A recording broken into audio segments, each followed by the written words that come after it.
Bien, la clase de hoy vamos a tener un poco de casos ejemplo. Hay una parte de lo que fue mi tesis de licenciatura, donde yo voy a trabajar con 3 casos modelo. Ahora en el PowerPoint igual vamos a retomar un poco los conceptos que vimos un poco rápido, así no los aburro, y vamos a trabajar los casos. Y después hay un capítulo que sumamos este año, que es de Jimena Tordini, no sé si lo conocen el libro, tuvo bastante publicidad el libro, y habla también sobre el capítulo 2 que elegimos, es un caso de desaparición.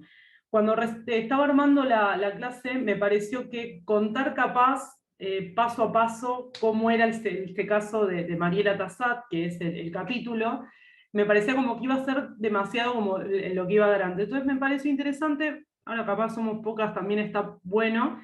Yo lo voy a presentar más que nada pensando en cuestiones que yo fui leyendo y fui sacando, ¿no? Porque no sé si lo habrán leído, el capítulo es como un relato de lo que fueron haciendo. Entonces, bueno, como acá somos arqueólogos, antropólogos, futuros, entonces me parece que lo pensaba más como un ejercicio de ver todo lo que iba pasando y ir como pensando categorías o situaciones. Así que ahora cuando vean el PowerPoint que hice van a ver que tiene como punteados algunos conceptos que me parecía interesante poder charlarlos. Y bueno, y cosas que también me fueron disparando en torno a lo que fui viendo. Así que, bueno, voy a empezar con el primero, que es el de la tesis mía. Esperamos que en breve ya no hable más de mi tesis, sino que ya hable de lo otro, porque, a ver, esperen que ya comparto. Y PowerPoint, estoy espoleando las secciones finales. Bueno, ahí va. Mi tesis, como yo les decía, yo hice como un recorrido sobre antropología de la muerte y antropología forense, sobre lo que es la desaparición, como bien dice ahí, de NN en el conurbano bonaerense, ¿sí? Esto ya lo hablamos la otra vez, en la clase pasada yo fui un poco más teórica de las cuestiones que había elegido, y ahora se van a ver directamente como los casos que yo elegí. De todas formas, para refrescar un poco rápidamente, lo que yo les había mencionado el otro día, es que, ¿se acuerdan ustedes? Igual, si cualquier cosa que quieran decir, acotar, bienvenido sea, que yo les decía que la intervención que hay sobre el cuerpo muerto se va a volver inagotable, que es compleja y que todo el tiempo se van sobreponiendo instancias, ¿sí? ¿Se acuerdan que habíamos hablado un poco de este laberinto burocrático, los papeles, como toda esa secuencia que todo el tiempo se va dando, ¿no? Estas trayectorias postmortuorias que yo les decía que son como mucho más complejas a veces que cuando el cuerpo está vivo, ¿sí?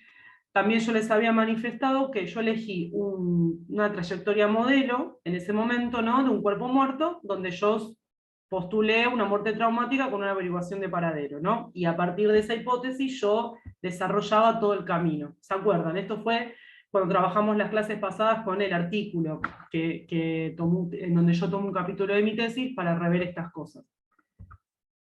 Bien, unas cosas rápidamente, ¿se acuerdan que decía que la escena de hallazgo estaba contaminada, que esto nos podíamos encontrar con estas situaciones, que hay personas de primera y de segunda, esto sigue siendo un poco así. Esto lo paso un poco rápido porque ya lo vimos, no quiero aburrir. Hablaba un poco de los peritos, como a veces están, como a veces no están. También les hablaba de los documentos que acompañan al cuerpo, el certificado de defunción es fundamental y el aviso de fallecimiento. Estos documentos son los fundamentales porque con ellos se labra la licencia de inhumación. Entonces esto, recuerden que era como central.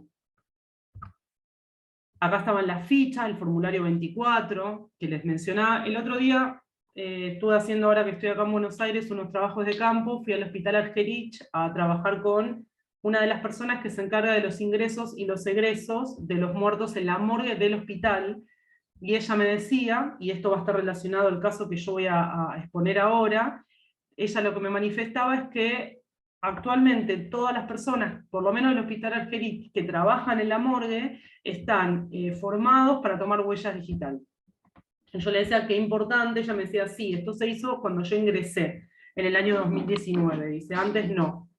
Entonces me pareció súper interesante porque de otra manera cualquier persona podía tomar las huellas digitales y terminar con cualquier tipo de posibilidad de identificación, porque se le tomaban mal. Belu el otro día hizo uno de los ejemplos que yo también voy a manifestar un poco acá. Entonces, eso es un dato de color que pasó la semana pasada haciendo mi tesis. Bueno, esto ya lo vimos. Entonces, también toda un poco la hipótesis y el trabajo va en la línea de que estas personas NN que están inhumadas pueden ser personas que están siendo buscadas, ¿no? Esto es como el objetivo central de la importancia de por qué debemos hacer una investigación y por qué debe haber todos los recursos y las estrategias desplegadas para poder identificar a una persona, porque puede ser alguien que está siendo buscado activamente. De todas maneras, aunque no haya gente que esté buscando a esa persona, el Estado tiene el deber de dar identidad, ¿sí? Porque por más que la persona esté fallecida, no necesariamente, no importa que no tenga identidad, que no se sepa quién es. Entonces es importante pensar en esto como siempre premisa primera.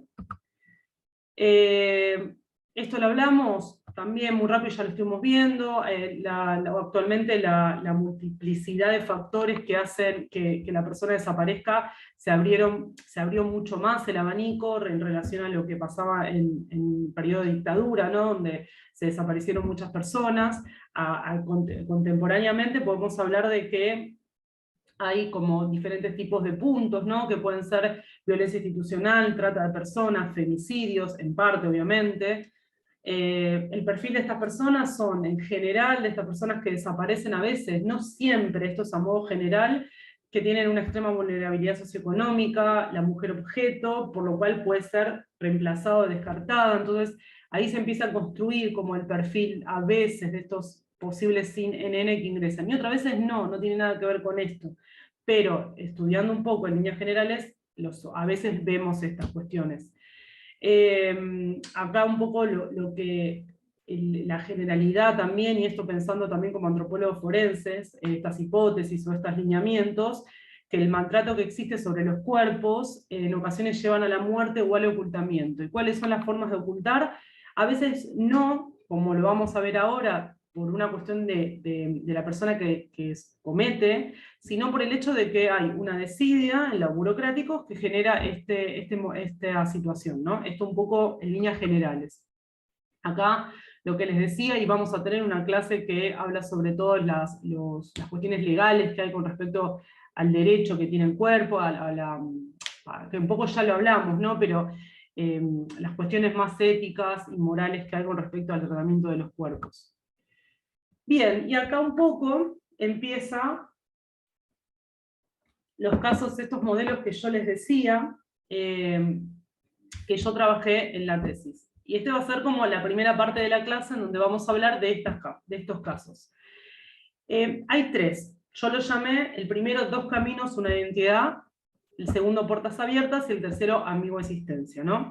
Todos estos trabajos, como lo hablamos en general con Belu, se van a enmarcar, principalmente estos, ¿no? Que voy a exponer ahora, se enmarcan en el proyecto de identificación de personas desaparecidas por el delito de trata y otros fenómenos conexos de la PROTEX. Como yo les decía, nosotras con Belu empezamos a trabajar, bueno, Belu ya se incluyó después, pero el objetivo de la ONG en el cual estamos trabajando actualmente, en principio era trabajar con trata de personas, ¿sí? Como uno de los mecanismos de desaparición. La realidad fue que quedó chico ese universo, esto ya lo charlamos, entonces ahí fue que abrimos nuestro abanico a lo que era desaparición en personas en general. Entonces por eso actualmente, no sé, por ejemplo Araceli, que es como una de las fundadoras del equipo, dio una nota por la desaparición de Tehuel, como que nuestro abanico se proyectó mucho más y donde empezaron a introducirse otra serie de fenómenos de desaparición que no era solamente el de trata. Entonces, uno de los casos que trabajamos en la colectiva y que yo tomé para poder desarrollar mi tesis y ejemplificar un poco esto es este, ¿no? El caso era el siguiente, había 2 causas judiciales que se estaban trabajando en paralelo. Por un lado, existía la denuncia de desaparición de la madre de esta persona, que con todo lo que implica también una persona inmigrante, con una situación económica bastante vulnerable, se fue moviendo por todas las fiscalías intentando saber qué era de su hijo. Obviamente había realizado la denuncia de desaparición y estaba como observando a ver qué parecía de todo esto, pero la realidad es que no había nada, nadie le decía nada. Por otro lado, aparece el hallazgo de un cadáver en el río. Esto estoy diciendo que ninguna de estas dos causas hasta el momento se sabe, o sea, no se cruzan, no es que la madre se entera de que había un cuerpo tirado en el río, ¿no? Esto no se sabe. 4 años después, se va a lograr la identificación por medio de cotejos dactiloscópicos, ¿sí? Esto es como los puntos. Las causas se van a conectar mucho después, ¿sí? Y luego de 5 años se procede a la exhumación. Estos son los puntos, pero yo ahora les voy a contar un poco los detalles, ¿sí? Ahí está, perdón, toqué sin querer. La denuncia de desaparición de esta madre tardó 3 años casi en poder moverse. Ella iba a una fiscalía, iba a la otra, y no había ningún tipo de respuestas. Nadie le daba respuestas a esta mujer para saber qué es lo que estaba pasando. Por otro lado, la prefectura encuentra un cadáver que estaba en el río y empieza toda la sucesión de papeleríos que se hacen cuando aparece una persona sin identidad. No recuerdo ahora qué hospital fue esta persona, no, perdón, no fue un hospital, fue directamente a la morgue, porque ya estaba fallecida, porque cuando una persona está fallecida va directamente a la morgue, a no ser que tenga algún suspiro de vida, como me decía la otra día la entrevistada, va al hospital. Si no, va directamente a la morgue que le corresponde. En este caso, fue la morgue, si mal no recuerdo, bueno, una parte de la provincia de Buenos Aires. Perdón, no, fue la morgue, se me está mezclando con otro caso por eso, con la morgue judicial, ¿no? De Capital, porque después él fue inhumado en Chacarita como NN.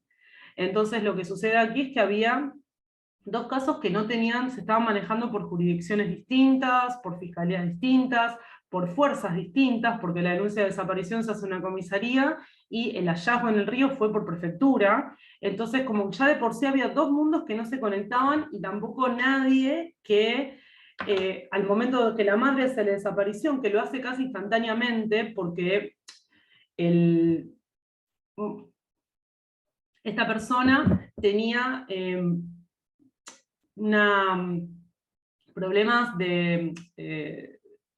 psiquiátricos, no me salía la palabra, iba a decir psicóticos, no, tenía problemas psiquiátricos, entonces había tenido un brote, ya había tenido varios brotes, entonces en uno de esos, bueno, ella fue a buscar a su hijo, y la verdad que fue instantáneamente. Suspiro de vida. Lo que me decía la mujer que entrevisté el otro día es que el suspiro de vida, ella lo nombró así, era como cuando hay una persona que corroboran que todavía no está fallecida, que tiene signos vitales, y la llevan al hospital, por más que instantáneamente cuando llega al hospital fallece. Eso es lo que me manifestaba el otro día la entrevistada. Entonces ustedes fíjense cómo la madre automáticamente hace la denuncia cuando él agarra el brote psicótico estando en la casa y se va corriendo, sin documentos obviamente, y ella inmediatamente hace la denuncia. Se encuentra el cuerpo se encuentra enseguida, pero a la vez nadie conectó las causas, ¿sí?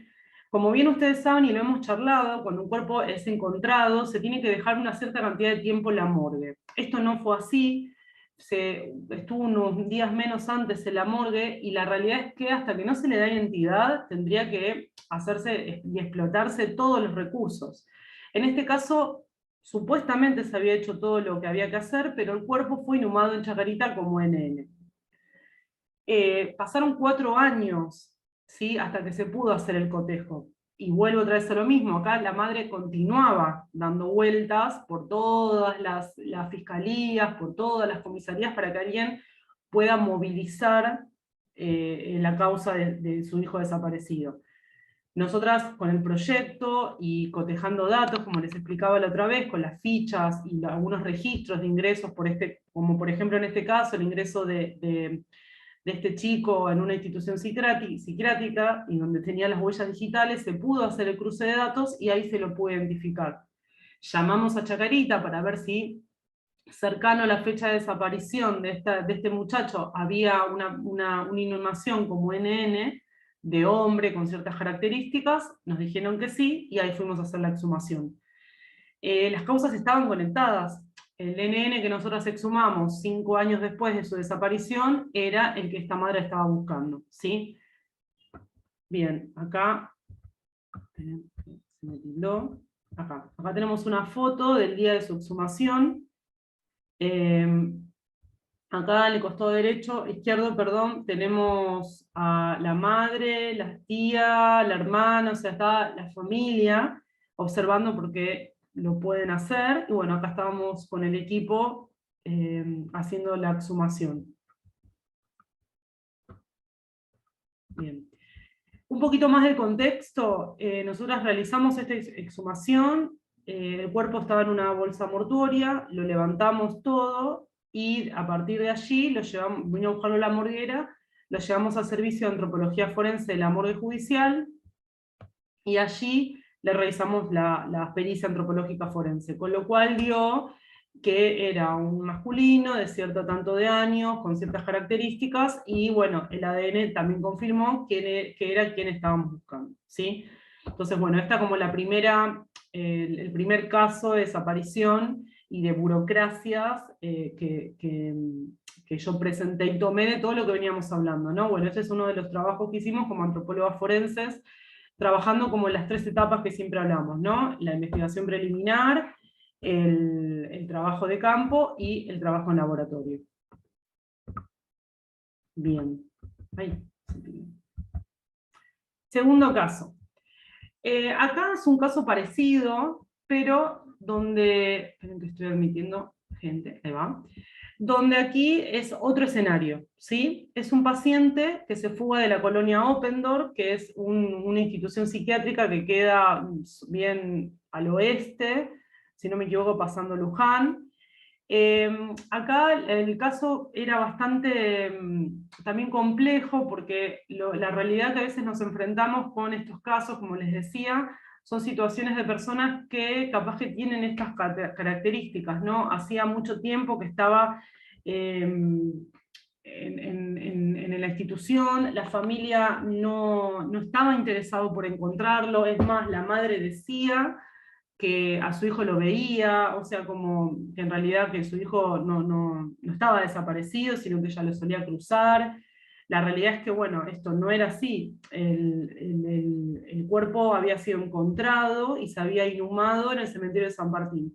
¿Qué pasó acá también? Y la dificultad es que el cuerpo no fue, supuestamente, cuando uno encuentra un cadáver en N, la localidad o el distrito que lo encuentra tiene que ser el encargado de inhumar a esta persona en ese cementerio.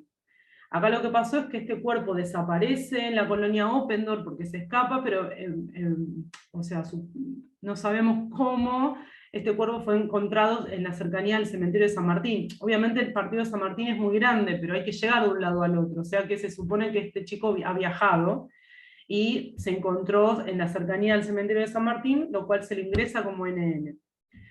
En las cercanías, o capaz que esto tampoco está claro. Si no me equivoco, él venía de un hospital, no venía de una morgue, o sea que se la había encontrado con vida, pero bueno, tampoco tenía nada que acreditaba su identidad y falleció porque tenía algunas heridas y demás. Entonces, acá nuevamente cruzamos las huellas, las huellas digitales con los avisos de fallecimiento, y en esta instancia corroboramos que era él. ¿Qué pasó acá? El cuerpo ya había sido pasado a Osario, no, perdón, este caso no, pero el cuerpo, nadie quiso que nosotros hagamos la exhumación. Entonces el cuerpo después fue pasado a Osario, ¿sí?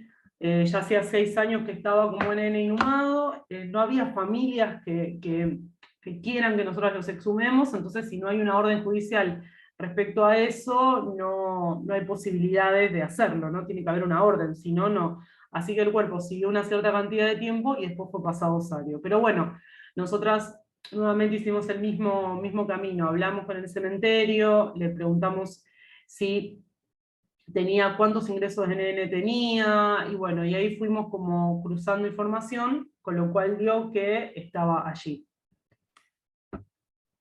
Bien, ¿hasta ahora alguna pregunta o algo al respecto de esto? Son todos casos, hoy es una clase más de casos ejemplo que de teorías y demás, así que cualquier comentario, buenísimo. En ambos casos, ¿pudieron Sí. determinar por qué se dio la muerte, si fue por violencia, o sea, si fue una muerte traumática o no? Mira, en el primer caso, nosotras con la pericia antropológica forense, nosotras queríamos observar también si había habido algún tipo de violencia. La realidad es que no encontramos nada en lo que eran los restos óseos. Habíamos encontrado solamente un callo de formación que se hace, bueno, en las fracturas. Saben ustedes que, bueno, en el cuerpo los huesos tienden a formar más hueso, entonces cuando una fractura había tenido en la costilla y tenía un callo óseo, que era la remodelación del resto, la realidad es que había sido de muy larga data, o sea que no era reciente, y no encontramos ningún tipo de evidencia que haya sido alguna situación violenta. Así que en este caso no, y el otro cuerpo no pudimos tener acceso.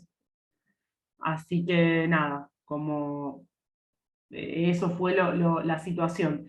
No pudimos decir que alguien le había hecho algo o demás, por lo menos con lo que pudimos observar en los restos óseos. Bien. Ahí está. Bueno, acá estos son los formularios 24 en el RENAPER, así nosotras los encontramos, algunos, que son los que les digo que cruzamos datos. La verdad es que estos que ven acá, los que están más llenos de hongos y eso, algunos no pudimos recuperarlo, pero bueno, la gran mayoría los recuperamos, y actualmente, como me decía esta señora que hice la entrevista, cuando entran, por lo menos en el Argerich, NN, automáticamente ella se contacta con el CIFEBU, que es el Sistema Federal de Búsquedas, y el Sistema Federal de Búsquedas, todos estos formularios que nosotros habíamos recopilado, fueron digitalizados, entonces hay una base donde están todos estos formularios digitalizados, lo que hace que sea mucho más rápido cruzar huellas. ¿Me explico? Entonces, ella, bueno, ella ni sabía que yo había trabajado justamente en lo que ella siempre requiere para identificar. Pero bueno, así son los formularios 24 de personas que no tienen identidad. Había muchísimos lotes de NN. Bien, acá también las bolsas, de cómo se hallaron estos formularios.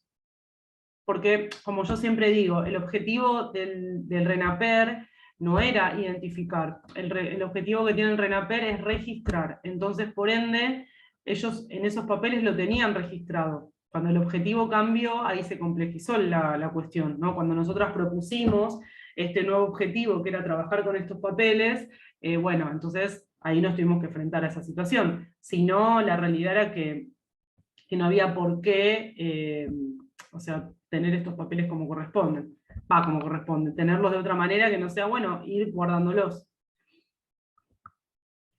Bien, y el tercer caso, que yo trabajé también acá en la tesis, eran cotejos, esto lo habló un poquito Belén la otra vez, eran cotejos de aviso de fallecimiento, daban positivo, ¿sí? El nombre había arrojado con fecha de fallecimiento, o sea, estaba todo como encaminado. Las averiguaciones que hacían sobre este cuerpo decían que había ingresado al cementerio un fallecido nene masculino que había sido mandado a usuario. Pero a la vez, con estos datos, se observa, ¿no?, en toda la investigación y cruce de datos, que esta persona, o sea, que esas huellas digitales habían registrado una renovación de DNI. O sea, ¿cómo es posible? Lo que me pregunto ahí, ¿no? ¿Cómo las huellas plasmadas en el aviso de fallecimiento corresponden a alguien que está vivo? Lo que había pasado es que, perdón, lo que había pasado es que esta persona era, supuestamente el DNI era de un policía, ¿no? Nosotras cuando pudimos ver eso, el DNI renovado figuraba una persona que había trabajado en la policía bonaerense, entonces las huellas digitales, en vez de ser las de la persona fallecida, eran de él. Por lo cual no iba a haber nunca más forma de poder identificar a esa persona, porque lo único que quedaba de esta persona eran sus huellas digitales y ya no estaban más, porque él había, en vez de poner las huellas digitales de la persona fallecida, puso sus huellas digitales. Entonces, La realidad es que, bueno, en este caso fue imposible poder llegar a realizar una identificación, porque no podíamos cómo hacerlo. Así que eso quedó ahí. Pero bueno, miren, por eso yo les mencionaba al principio la importancia de, de esta capacitación que me manifestaba esta mujer que yo entrevisté con respecto a que se tomen las huellas digitales, porque hay personal que por asco, porque no quiere, o sea, por alguna situación también de hacerlo más rápido, o quién sabe, no utiliza este procedimiento y bueno, eso queda nulo. Así que bueno, me pareció súper interesante que estén formados para eso. En este caso, nosotras no pudimos hacer ningún tipo de resultado, ¿no? Con un final un poco más ameno, si se quiere. Una consultita, este Sí. procedimiento, sí, este procedimiento que viste en el Argerich, se aplica a todos los hospitales del gobierno de la Ciudad de Buenos Aires. ¿Cuáles serían las jurisdicciones? Si tenés... No, la realidad es que no es que se apliquen todos los hospitales. Es en ese hospital que ella, ingresando en el 2019, organiza su morgue en ingresos y egresos de esa forma. ¿Sí? Es como, ella lo organiza así. Yo le digo, pero hay una ordenanza, hay algo que, hay algo que a vos te Una hace. normativa, claro. Me dice, no, esto lo organizo yo así. Yo cuando ingresé acá era todo bastante complejo y bueno, después encima me contaba, vino la pandemia, así que fue hasta para mí un desafío y la verdad es que me sirvió poder organizar todo esto porque si no iban a haber muchos casos y no era la idea.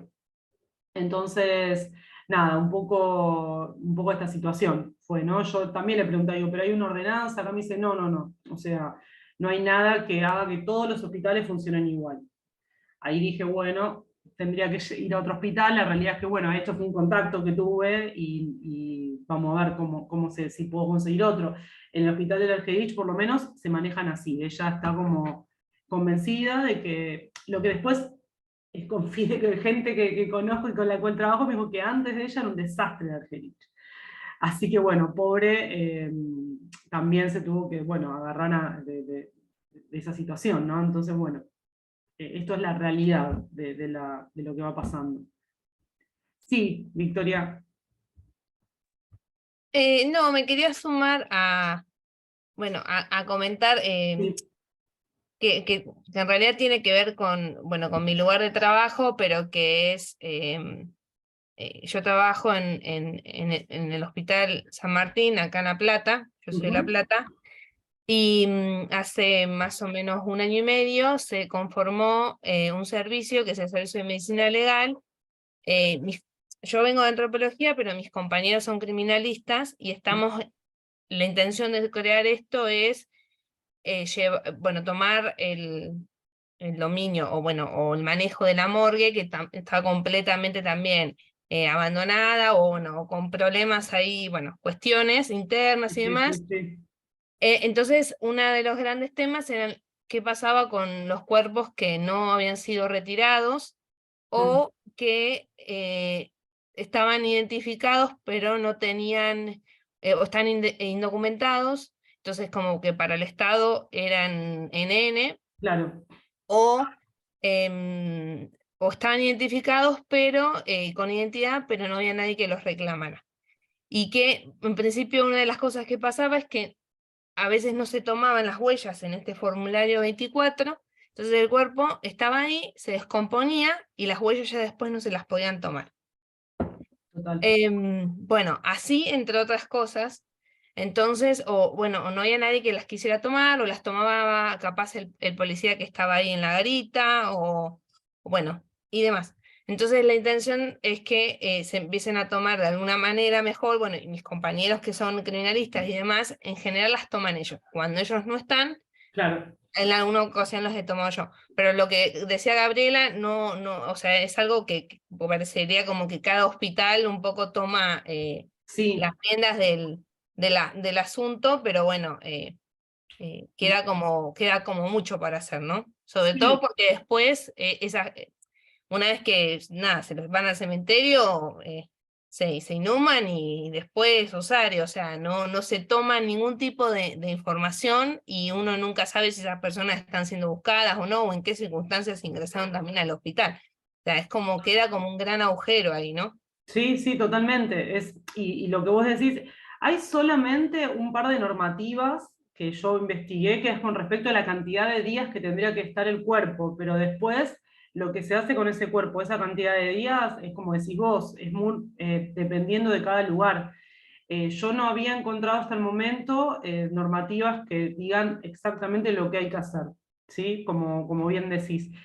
La realidad es que lo que se tendría que hacer de movida, bueno, es tomarle las huellas antes que se descompongan. Lo mismo me decía esta mujer, me dice, porque después ya pierde un poco su dibujo, la huella y demás, ¿no? Ella, bueno, hablábamos un poco de eso a grandes rasgos, tendría que haber también registros con respecto a, estoy hablando un poco de lo que vamos viendo, ¿no? Pero tendría que haber unos registros de características físicas. Bueno, el caso de Luciano Rúa, que ustedes lo conocen, yo también lo hablo porque, bueno, más allá que estuve trabajando en ese momento con mis compañeras, fue conocido a grandes rasgos, ¿no? Pero el caso de Luciano fue que había características físicas que no estaban como dadas específicamente, ¿no? Por eso también no se pudo cotejar quién era.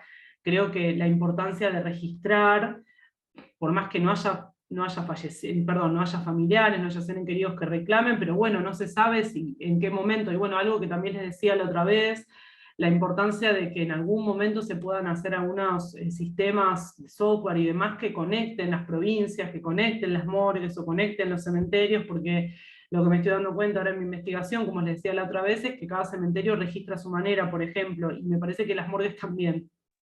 Estoy ahora como en eso, ¿no? Por lo que vi ahora en la morgue del cementerio Argerich, obviamente no hay un sistema, a lo sumo lo tienen unificado, bueno, en Capital, pero no así con otras morgues. Entonces esto se hace muy difícil, porque capaz cada una de las personas que están en esa morgue de La Plata no vienen de La Plata, No. vienen de otros lados, ¿no? Entonces, ¿cómo nosotros no podemos saber qué está pasando en otro lugar si no podemos conectarnos a algo tan sencillo que se podría no pensar? Pero bueno, son estas situaciones que estamos acá siempre con las chicas trabajando. Bueno, yo ahora estoy un poco trabajando esto en mi tesis y demás. Y también, bueno, trabajar estas cuestiones que acá dicen, ¿no? Estas reflexiones como finales que yo saqué, que era la atomización en la praxis de los agentes. Esto también lo hablamos la otra vez, que cerraba el artículo, pero esto de que no, como vos bien decís, bueno, el policía toma las huellas, pero capaz que no sabe, no, estas cuestiones medias que no están hilvanadas entre una persona y la otra, que bueno, que la chica esta de este cementerio lo hacía, perdón, de este hospital lo hacía de una forma, pero tampoco sabía si el otro hospital lo hacían de la misma manera. Me dice, no, yo no tengo idea de otros hospitales, me decía. Oh, bueno. Entonces, claro, a mí me sorprendió, pero che, ¿no hay algo que todos hagan igual? No hay. O sea, otros hospitales, no sé si las personas que están con el cuerpo saben tomar huellas. La desarticulación entre los organismos, esto, ¿no? Bueno, en los casos que mencioné antes, bueno, la prefectura no le había dicho nada a la policía, y bueno, todo así. El desvío de las normas, esto de como, bueno, la huella digital de una persona que no tenía nada que ver con lo que correspondía, bueno, con lo que dice acá. El sistema judicial en sus articulaciones con las administraciones municipales y provinciales no tienen idea y se saltan a la norma y no se conocen y demás, ¿no? Entonces, lo que a mí me está presentando un poco el campo y lo que me presentó en ese momento es que la realidad es que hay una falta de comunicación muy grande y que eso también hace bueno, que pasen estos casos. O sea, no digo, la realidad es que el otro día, el sábado, fui a la marcha y hay como de muchas mujeres que, más allá de los femicidios, hay muchas mujeres desaparecidas. O sea, yo, bueno, ahí un poco fui con mi compañera de la colectiva, ¿no? Y hablábamos de eso, que también hay muchos femicidios y hay muchas mujeres desaparecidas, y bueno, esto, ¿dónde están? Entonces, todas estas cosas estaría buenísimo que se activen, porque la realidad es que es eso, muchas mujeres pueden estar tranquilamente inhumadas como NN porque tuvieron un accidente escapándose de una situación de violencia, por ejemplo. Estoy pidiendo cosas que pienso yo, pero esto hace también a nuestra práctica como antropólogos, o lo que yo para mí siempre digo lo mismo, esto es algo que lo digo yo, no tiene nada que ver con nada. ¿Por qué no puede ser una de las posibles como en posibles situaciones la que fue atravesando María Cash, lamentablemente, no digo que sea bueno, pero no pensar en estas cosas como ampliamente y como ver la manera de agilizarlo. Y bueno, eso que decís vos, Victoria, qué bueno que bueno, haya alguien que está en una institución así y que esté pensando con otras líneas y otras maneras de organizar esto.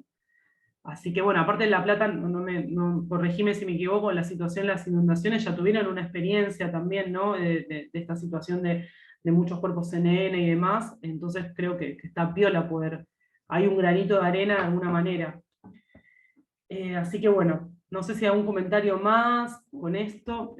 No, perdón, no, y sumo No, algo más, sí, obvio. que bueno, esto que es todo como muy nuevo, ¿no? Y para nosotros, y entonces como que una de las primeras medidas, ¿no? Que intentamos tomar es como, bueno, ¿cómo podemos protocolizar al menos una ruta interna desde que la persona fallece hasta que llega a la morgue y de ahí que egresa, ¿no? El cuerpo. Entonces, bueno, obvio, bueno, después de ahí están las dinámicas de cada institución, de, bueno, qué se puede implementar, que no, las cuestiones de cada, porque Sí, cada sí, sí. servicio, yo ignoraba por completo cómo se maneja un hospital y sigo ignorando muchas cosas, ¿no? Vale aclarar eso, pero cada servicio es como que es autónomo, entonces si bien hay una dirección y una cierta estructura, en general, después cada uno, bueno, se maneja de cierta forma. Entonces es como medio difícil todo eso, también la cuestión del rechazo y el temor o no sé qué, con la muerte y que el espacio estaba completamente abandonado. Entonces Sí, sí. era horrible el lugar. Y bueno, de a poco hay un montón de cosas, pero bueno, la intención es, aunque sea generar como un expediente, como para intentar recuperar la mayor cantidad de información Sí, sí, sí. de al menos de, bueno, y esto que decías vos, Silvia, de cuánto tiempo pueden estar. Y sí, en principio hay un tiempo establecido, pero hay gente que está del 2018, Un 2019, montón. 2020, claro. Sí, sí, Entonces, sí. Sí, también porque no está mal que estén si no tienen identidad, pero que, o sea, también están ocupando un lugar, es como raro, ¿viste? Toda la situación. claro, o porque iniciaron, y ahí está después el caso por caso, porque se inició el trámite para que alguien se lo retire, pero después lo dejó, lo abandonó. Entonces, bueno, que lo tienen que judicializar, y bueno, y después qué pasa también con los privados de la libertad, porque es un hospital de alta complejidad que atiende gente privada de la libertad, y así va sumando variables, ¿no? Sí, sí, sí, totalmente. Y es muy difícil y bueno, nada, y por ejemplo, un caso nosotros le tomamos las huellas, pero ese señor nunca lo retiraron porque hay un problema ahí entre distintas localidades, Sí, pero si no le hubiéramos tomado las huellas en ese momento, esto fue hace ya casi un año y el señor sigue ahí. Entonces digo, no se las podríamos haber tomado hoy, ¿entendés? no, Entonces totalmente, claro. van sumando esas cosas que capaz que es una mala decisión o una omisión o lo que sea, que después termina Sí, claro. perdiéndose. Total, información. Sí, es lo que yo siempre digo, a veces no son malos accionarios con direccionalidad directiva. Es eso, no es que yo no, en ese momento no se tomaron las huellas, porque no, porque bueno, tuve otro caso en el momento y cosas así. Entonces, un poco eso, ¿no? Yo, la verdad que es súper interesante, bueno, puede ser tu trabajo final y tu monografía, claramente lo que estás diciendo, Victoria, sí, obvio. Y la verdad que es muy interesante pensar en simples cosas que ajustándolas un poco pueden brindar muchas soluciones, e inclusive brindar esta trazabilidad, facilidad, es como esto, ¿no?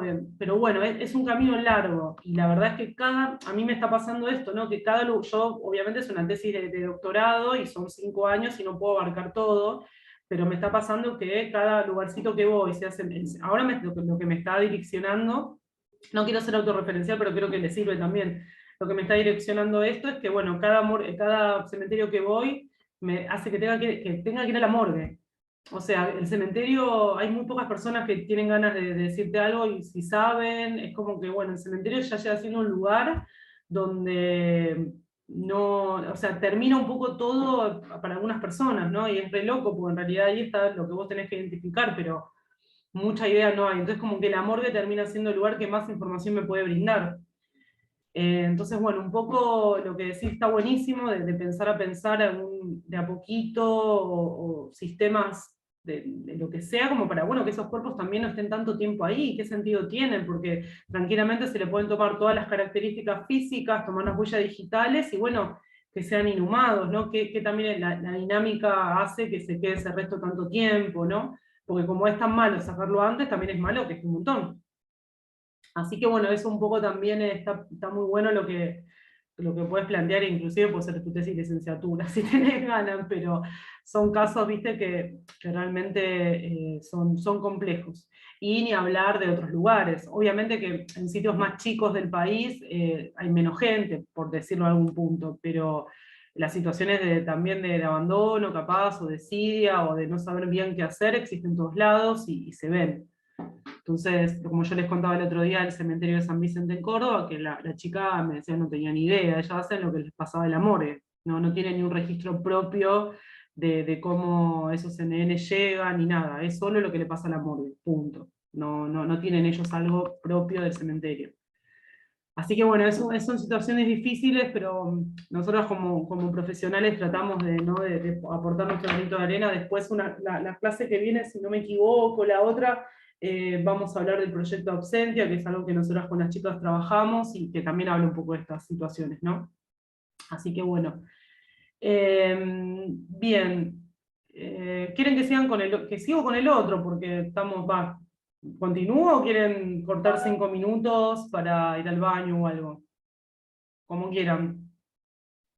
Bueno, sigo, cualquier cosa eh, me dicen, o ponen la cámara, no sacan la cámara y van. Eh, Porque también es corto, tampoco es tan amplio como para... Bien. El otro texto, esperen que voy a poner a compartir. ¿Dónde está? Acá.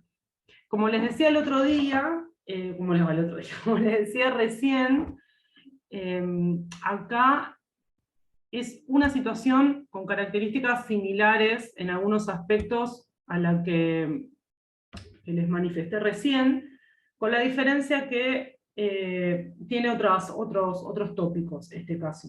Y a mí lo que me pareció cuando lo leía, lo releía y lo iba armando, era como que no, o sea, me parecía como muy poco contar otra historia, sino que me parecía ir viendo estos puntos, ¿no? A tener en cuenta en estas situaciones.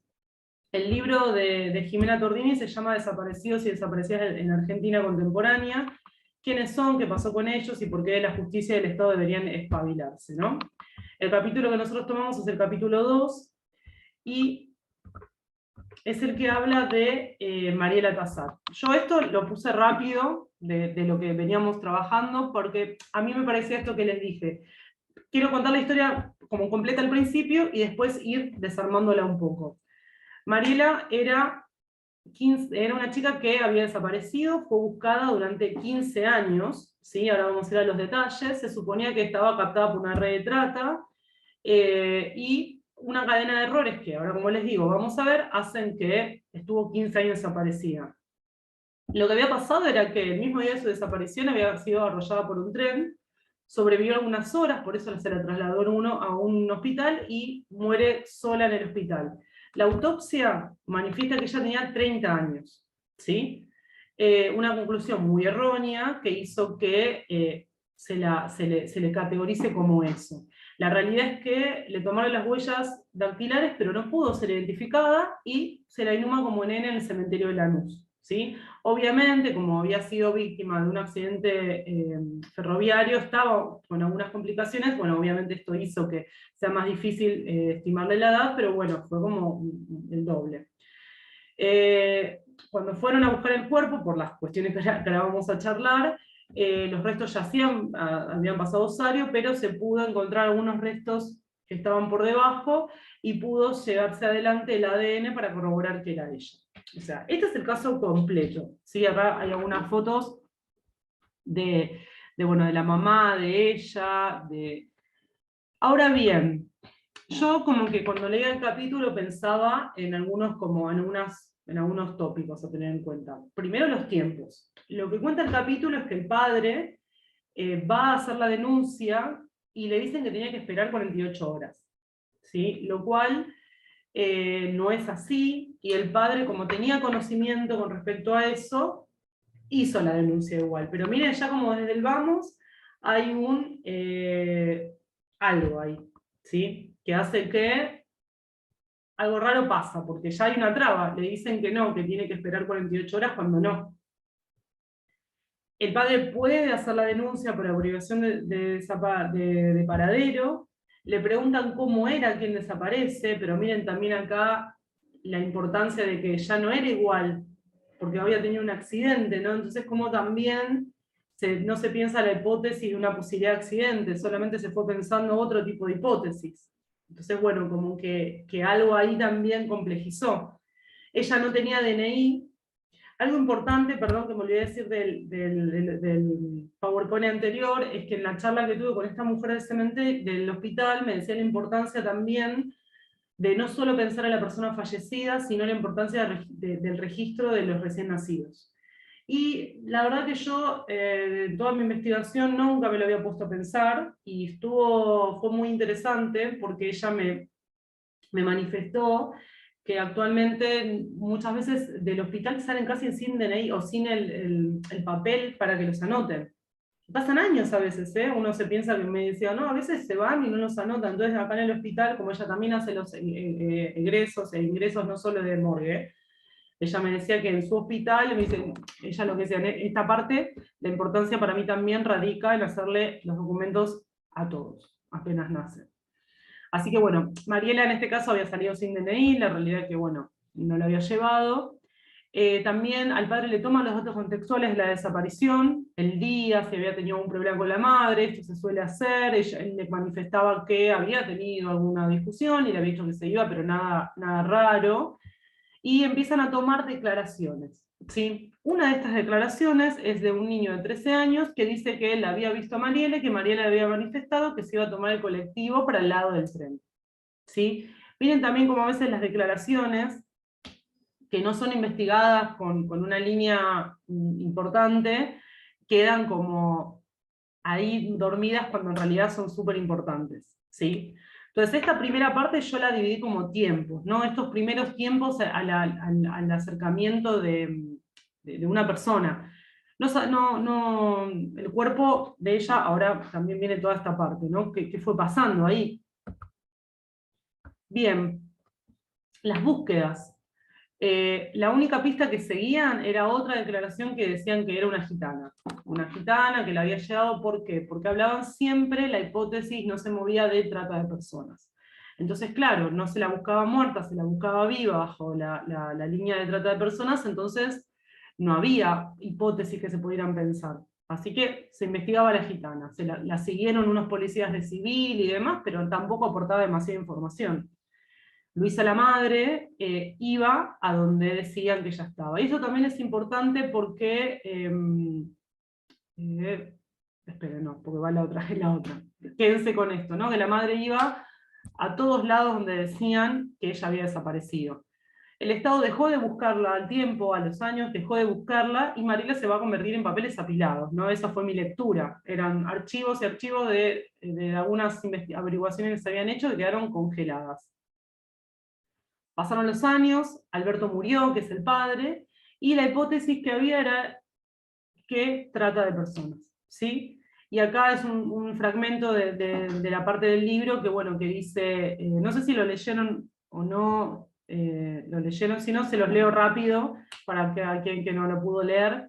Lo que decía la madre era, la seguí buscando, nos han dicho muchas veces que la han visto en el barrio, en una villa, me llamaban por teléfono, me decían que estaba en Quilmes, que la habían visto en Don Bosco, donde a mí me llamaban y me decían que la habían visto, yo iba. A un amigo de mi hijo le dijo un amigo de él, siempre era una tercera persona, ¿viste? Che, me dijeron que a tu hermana la vieron en el lata al lado, y entonces ahí vamos nosotros.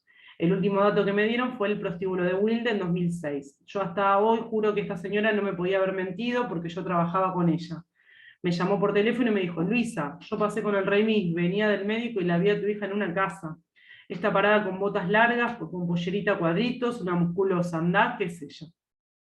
Imagínense también, esto es algo importante y que la parte de antropología de la muerte se trabaja mucho, y bueno, se ha trabajado mucho también con la cuestión de la dictadura, la construcción del recuerdo, de la memoria, la construcción como estas apariciones que se llaman, también por la circulación que existe sobre la foto de una persona o la necesidad de encontrarla. Entonces vemos a esta persona, obviamente la mujer no le mentía, pero no era Mariela, ¿sí? Pero bueno, ella aportaba un dato. Entonces se seguía fomentando lo que es la hipótesis de la trata de personas. Bien, movimientos, como otra línea que yo pensé. Luisa iba a la fiscalía a pedir que la causa se movilice constantemente. Iba, por favor, muévanme, nada, totalmente ignorada, no le decían nada, le preguntaban hasta a ella si sabía algo. Nuevamente pasan los años, la causa se archiva de nuevo. Recién al tiempo, la Protex, mediante el fiscal Colombo, solicita la causa judicial de Mariela, y ahí se empieza a movilizar un poco, se empieza a activar esta lectura. La realidad es que se movió porque la mamá de Mariela fue con alguien, con un agente judicial, que la tomaron en cuenta a él, no a ella. Lo que se empezó a mover un poco fueron cuántas mujeres fallecidas habían ingresado en la morgue de Lomas desde el momento que había fallecido Mariela. Entonces, bueno, esto se empezó a recabar. Por otro lado, había problemática de las huellas dactilares. Lo que decían es que esas huellas dactilares no eran suficientes, que Mariela no tenía el DNI, que se habían tomado mal cuando era chica, que no tenía la renovación del DNI, no tenía cédula de identidad, porque la cédula de identidad se dejó de hacer. Bueno, empezaron a surgir una serie de problemáticas que decían que Mariela no tenía el DNI cuando ella sí lo tenía, el de los 8 años, y estaban en los antecedentes de ella. El cementerio envía los ingresos que también había habido en ese cementerio, pero acá hay una problemática también por el cementerio. Primero dice que no los tiene. Luego de insistir, ahí recién le envía al cementerio. Así también acá lo que podemos ver es que del cementerio no le importaba en absoluto. No te voy a mandar los ingresos, no le importaba, no los tengo, los perdí, ¿sí? En este momento se usaban libros, hoy en día eso sí, por lo menos en lo que es la gran parte de lo que estoy viendo, es que sí se utilizan sistemas software, pero no hay más libros. Pero sí, es algo, no le enviaban, hasta que después de mucha insistencia le enviaron estos ingresos al cementerio. Todo para ir cotejando, ¿no? A ver quién era, dónde estaba, porque se empezó a pensar otra hipótesis. ¿Sí? Pensemos esto, se fue la hipótesis de trata de personas y se empezó a pensar en la hipótesis de desaparición con una desenlace fatal, que como siempre hablamos, no es lo que uno quiere encontrar, pero es una solución posible, ¿sí? Bien. Contexto de falta de acompañamiento, esto también lo vi mucho. La madre deja el trabajo, o sea, esto que yo les decía, ella por ir a todos lados donde ella limpiaba casas, por ir a todos lados donde le decían que estaba su hija, tuvo que dejar el trabajo porque no podía sostenerlo. El padre fallece sin saber nada de su hija. Esto también es una situación contextual. Ella, lo que la madre decía, que esto no es vida, al no saber dónde está su hija. Y ahí es lo que decía, que bueno, Luisa fue acompañada por alguien de la fiscalía y ahí el trato se modificó, ¿sí? Miren cómo acá es lo interesante de esto es ver cómo una institución estatal que tendría que responder a las necesidades de las personas, solamente responde cuando hay una insistencia y una pinchadura de alguien más, ¿sí? Bien, respuestas, lo que observamos acá es que luego de la serie de investigaciones, esto de enviar las inhumaciones, enviar los ingresos a las morgues, se comunicaron para confirmar que había una inhumada femenina cercana a la fecha de desaparición. O sea, así que bueno, era la NN femenina inhumada. Había sido pasado Sario, Mariela, esto fue una problemática también muy grande, pero se decidió de todas formas sacar el cuerpo que había sido depositado posteriormente a que se exhumó el cuerpo de Mariela. Se saca ese cuerpo, se lo exhuma y encuentran unos restos muy chiquititos abajo de este cuerpo, ¿sí? Con lo cual los recuperan y ahí hacen el cotejo de ADN que dio que era Mariela, ¿sí? Pero imagínense que pasar de un cuerpo a unos fragmentos de cuerpito, de resto óseo, es bastante fuerte. Y bueno, Desidia, como se llama el capítulo, yo lo puse acá como esta parte más final. Más allá de todas las cuestiones que se observan en el capítulo, una de las más claras son, bueno, la edad que está mal transmitida, el accidente ferroviario no se investigó, porque había habido un accidente ferroviario cercano al lugar donde Mariela encima había dicho que iba a ir, que se lo había dicho un testigo, y nadie nunca vio nada. No solo que no vio nada del accidente, sino que nunca vio nada en los papeles, que esto es lo más importante que yo quiero rescatar. No se vio nada en los papeles, no se investigó el archivo como se tenía que investigar, entonces esto pasó 15 años, ¿sí? Y bueno, leo esto también rápido, que es el fragmento final del capítulo, que dice, es como que yo ya estoy más tranquila, como que digo, ya sé dónde está. De la otra forma yo no sabía si ella dormía, si comía.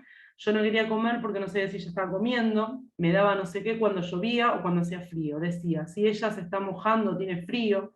Me decían que estaba en la trata, que los tipos se la pasan, ¿viste? Yo ya pensaba... yo pensaba, no puede ser que estén haciéndole eso, pensaba miles de cosas, ¿no? Imagínense el atravesar una persona cuando después de 15 años no tiene ningún tipo de respuesta, ¿no? Todo lo que atraviesa. Bueno, y sin ir más lejos, historias de estas hay un montón, ¿no? Sabemos del papá de María Cash que fue falleció en un accidente yendo a buscar a su hija, ¿no? Y cómo me importaba también a mí recalcar un poco esto de lo contextual, ¿no? De cómo cuando no hay como una asistencia estatal, no hay gente que pueda colaborar con las búsquedas, los familiares quedan medio solos en esto.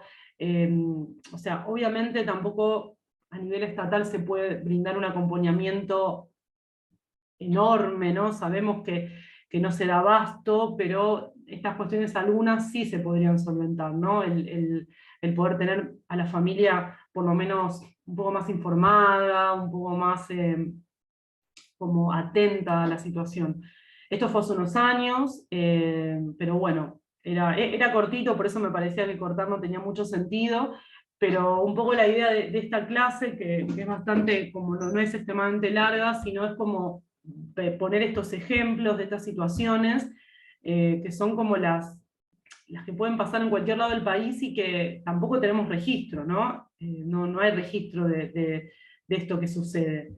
La otra vez también cuando iba a la marcha veía que había una asamblea de mujeres víctimas de femicidios y mujeres desaparecidas, ¿no? Que me parecía también como, digo, bueno, se está pensando en la categoría esta de desaparecida como víctimas también de estas violencias actuales. Entonces, bueno, me parece que como nosotros profesionales es súper interesante poder pensar esto, ¿no? De estas formas de investigar preliminarmente, lo importante de profundizar en las investigaciones, de organizar, de pensar situaciones positivas en respecto a la organización de donde estamos trabajando, de lo que estamos investigando, y bueno, si nos convocan por algunas cuestiones también pensar, ¿no? de lo que podemos aportar. No lo clásico, no lo que venimos, sino bueno, desconstruir un poco estas investigaciones y pensar, bueno, ¿qué hacemos, ¿no? con esto?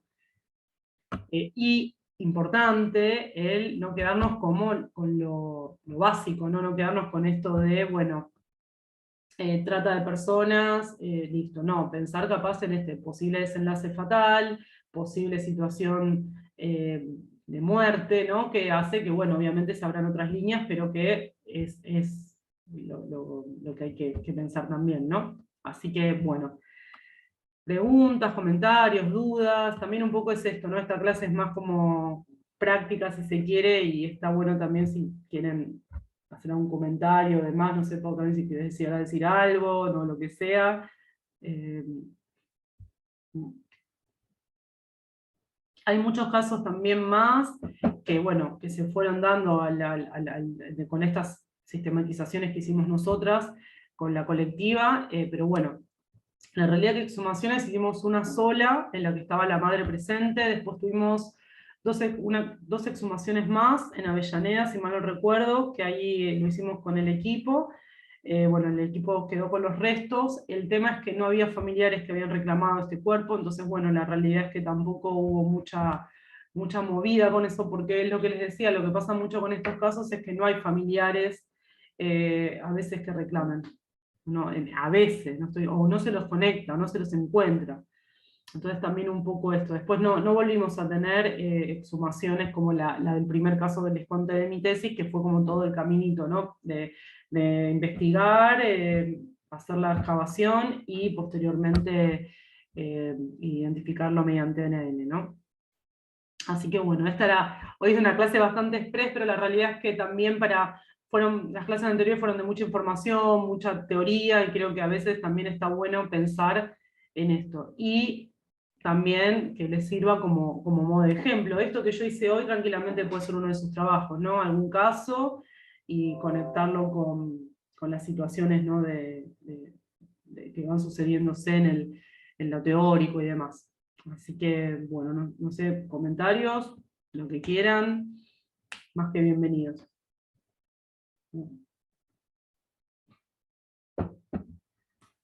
Bueno. Así que, bueno, hoy terminamos porque hoy es una clase así. Lo que sí les sugiero que estén pensando en el tema de esto, ¿no? De lo que van a presentar, también ir pensando un poco en la monografía, así que ellos si quieren vayan diciéndonos para poder también ir viendo si les podemos ayudar en algo o lo que sea. Así que, si no, ya pueden irse tranquilas. Gracias, gracias. Bueno, muchas gracias. No, a ustedes. Gracias y hasta el martes. Hasta el martes. Chicas, que ya que estoy les hago una consulta. Obvio. Es personal mío de mi situación en cómo estoy inscrita, porque yo me anoté como estudiante de la Universidad de La Plata. Sí. El seminario estaba abierto, consulté, me permitieron, pero en realidad yo ya terminé la carrera, o sea, terminé de rendir la semana pasada, o sea, yo ya no soy más estudiante, terminé. Entonces, no, de por sí ya no sabía cómo pasar, digo, si me permitían, digo, yo el seminario lo quería hacer igual. No sé si después me dan una constancia porque escribí y no me contestaron y bueno, yo seguí haciendo las clases, ¿no? Pero bueno. ¿A dónde escribiste? ¿Alumnos? Sí, a un mail que encontré en la página, porque la verdad que también me era súper desconocida la página, el sistema de inscripción, yo nunca había hecho nada. Por fuera de la... Claro. Claro, entonces me era como todo muy desconocido. Y bueno, me habilitaron, me anoté, pero después pregunté esto, digo, ¿cómo más que todo como, bueno, en todo caso de tener una constancia, o si eventualmente en algún momento hago, viste, inicio de doctorado, lo que sea que me pueda servir como créditos, pero no sé. No sé, Pau, yo no tengo idea. Lo que te podríamos pasar sería el mail de alumnos, o podríamos averiguar, capaz nosotras, más que nada, de consultarle a alumnos qué pasa con esta situación. Porque capaz que se me ocurre, pueden hacerte un comprobante de que cursaste el seminario. No sé si después te puedes sumar o no a nivel crédito, eso ya va a quedar en tu facultad. Sí. Pero en una de esas puede haber un comprobante que lo hiciste. Si querés dejarnos que averiguamos esta semana y te decimos la que viene. Porque como me habilitaron como alumna afuera, yo ya sin cursar, sin nada, Claro. dije, bueno, estimo que después para terminar me darán alguna constancia, algo, pero no tuve respuesta y bueno, no volví a escribir, pero bueno, digo, capaz que ustedes ya habían tenido otra situación parecida y me podían decir. No, pero... así no, porque siempre en general capaz que venían de otras universidades, pero estaban cursando todavía. Entonces ya que... ¿Ciuga, estás inscrita por el Ciuga? Sí, me anoté como correspondía en el momento que correspondía, de alumnos de afuera, o sea, todo eso lo hice bien y me habilitaron y todo. Pero bueno, después nunca, o sea, nunca supe yo, porque además digo, capaz que no les voy a figurar a ustedes, ¿no? ¿Entendés? Entonces me quedó como que no sé en qué situación estoy. No, me parece, o sea, vos terminaste la carrera en La Plata. Claro. Pero ahora, o sea, terminé la semana pasada. Claro. No, yo creo que vas a poder, pero bueno, como dice Sil, vamos a preguntar, pero creo que vas a poder descargar, no sé, como hubo un caso de una alumna, pero que todavía seguía siendo alumna, de descargar como que cursaste. Ahora, ponele que lo tenés, como dice Sil, si te puede llegar a servir para el doctorado, pero vas a tener que tramitarlo en donde hagas el doctorado. Sí, sí, no Si haces en importa, La eso Plata, como te puede servir capaz eventualmente, algunos puntos por la cantidad de horas, eso podría claro. ser. Sí, o al menos una certificación X, no importa, digo, después si me servirá o no, si lo hago, lo que sea, pero al menos terminarlo, porque bueno, y si no lo terminaré igual, pero No, sí, eso. claro, No, pero averiguamos si querés, o sea, ya como está fuera medio del sistema, tampoco o sea, tendría sentido que vos hagas una monografía porque no te sumaría a probarlo. Ahí sí, pero si querés igual presentar el trabajo, más que nada también capaz porque te sirve a vos. Y nosotras vemos esta semana a ver si le mandamos alumnos, o vemos a quién preguntamos, a ver de qué forma, pues capaz que es eso, te pueden dar algún certificado de que hiciste un seminario de grado en otra facultad y a futuro te puede servir. Eso no lo sé. No, pero Ah, claro, creo para que eso tenés que hacer la sirve monografía. si lo haces y lo sí, claro, aprobaste. Pero sí, bueno, lo completo. eso lo vemos aparte. Si querés, primero lo consultamos y en base a lo que nos dicen, te fijas si después querés escribir o no, no importa eso. Pero Está así bien. mandamos un mail esta semana y vemos. Capaz que Bueno, tarda, pues bien, tarda, pero bueno, bueno, listo. bueno, gracias, chicas. No, por favor, a ustedes. Ah, Adiós. chau, chau. Gaby, te saco. Eh, bueno. Ah, perdón, ahí está. Bueno, fue corta hoy, porque son textos así rápidos, así que nada, Sí, bien. bueno, Bueno, listo, Pau, nos vemos la semana que viene nos entonces. vemos. Chau, Chau, chau. chau. Ah, voy a cortar. Bueno, no lo voy a tener.